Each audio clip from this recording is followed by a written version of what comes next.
This video was brought to you by Brilliant. Today, Iran vows revenge on Israel, 3 9/11 plotters agree to plead guilty, and hopes of an imminent prisoner exchange between Russia and the West rise. From TLDR News, this is your daily briefing for Thursday the 1st of August, 2024. The world is bracing for Iran's response following the assassinations of Hezbollah's top military commander in Beirut, Fuad Shukr, and Hamas's political leader, Ismail Haniyeh, in Tehran. Following a 3-hour-long security cabinet meeting last night, Israel's Prime Minister Benjamin Netanyahu warned that challenging days are ahead for Israel as it braces for attacks from Iran and its regional proxies. Now, Israel confirmed hitting Shukr in retaliation for a deadly strike on a Golan Heights town over the weekend, which killed over 12 people. However, the Israeli government has not commented on Haniyeh's killing, who was widely viewed as Hamas's main leader and who played a key role in ceasefire negotiations in Gaza. Nonetheless, Iran and Hamas have blamed Israel for the attack and have vowed revenge and harsh punishment for Israel. At an emergency UN Security Council meeting yesterday, Iran's United Nations envoy said that the country will carry out a special operation against Israel, aimed at, quote, instilling deep regret in the perpetrator. The Iranian Supreme National Security Council also held an emergency meeting yesterday, in which the Supreme Leader, Ayatollah Ali Khamenei, issued an order for Iran to strike Israel directly. However, despite this vow for vengeance, a source in the council reported to a Kuwaiti newspaper that the session was marred by controversy and disagreements on how to respond. Apparently, a key issue in the meeting was whether Iran should target Israel with missiles and drones, as they did in April after Israel struck Iran's embassy in Syria.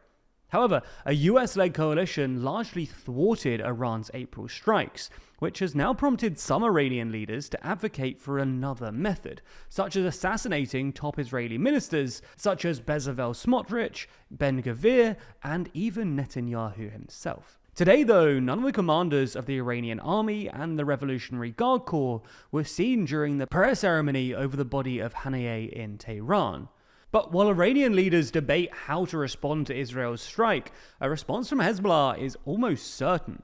In the past, the heavily armed Iranian-supported group has responded to the killing of senior members by firing barrages of rockets at Israel. The United States State Department has raised its travel advisory for Lebanon to level 4, which says do not travel, and has urged American citizens in Lebanon to depart if possible. Hamas has also said that the death of Haniyeh would take the battle in Gaza to a new dimension and have major repercussions. There's more on the way, but remember to subscribe and ring the bell for more daily briefing tomorrow. Plus, if you want to support the channel like Jonathan Williams, then consider joining the TLDR membership program for just $1.99. Next up, former US President Donald Trump faced a tough interview at the Association of Black Journalists Convention, where he appeared combative and his attempts to attack Kamala Harris failed to land. On stage being interviewed by 3 black female journalists, Trump began by denouncing one of them, Rachel Scott, as nasty and rude for questioning him on his past comments, including the spread of the false claim that Barack Obama was not born in the United States.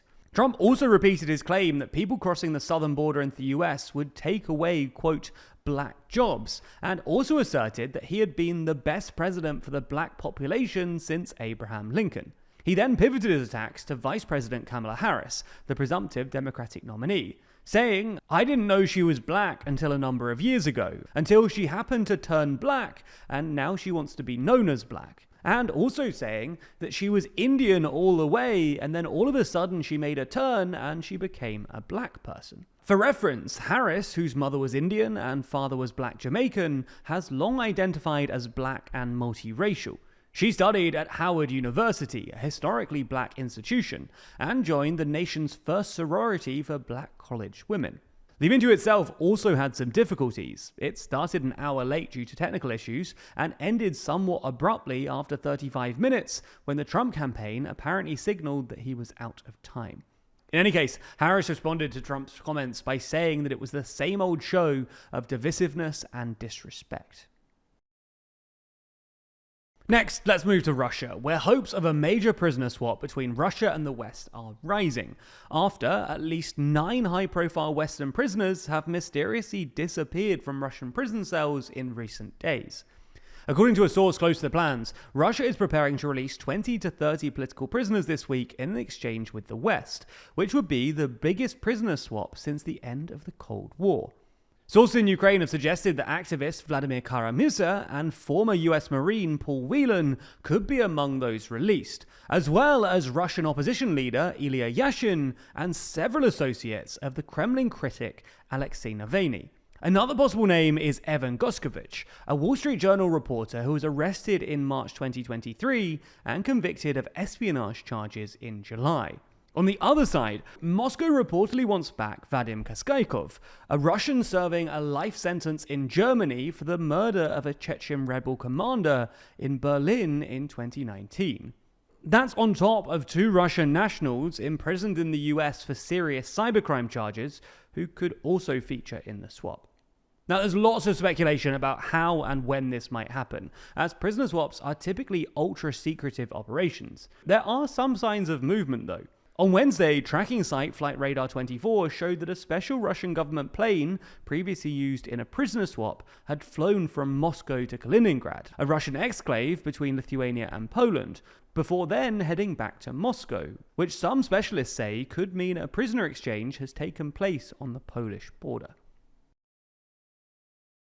Back to the US now, where the Pentagon has announced that the man accused of masterminding the 9/11 attacks and 2 accomplices have pled guilty.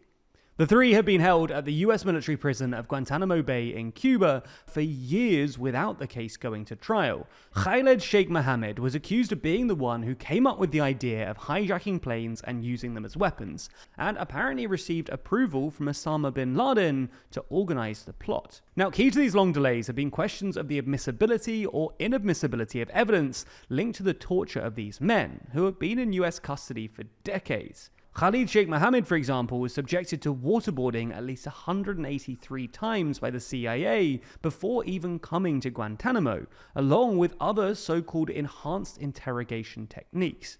Now, the Pentagon didn't give details of the full terms of these plea bargains, but in a letter to the families of the 9/11 victims, prosecutors said that in exchange for the removal of the death penalty as a possible punishment, these 3 accused have agreed to plead guilty to all of the charged offenses, including the murder of 2,976 people listed in the charge sheet. Now, there has been a mix of relief and anger from the victims' families, with some pleased that the case is finally reaching a resolution, and others frustrated that the men will not face the death penalty or go to a full trial.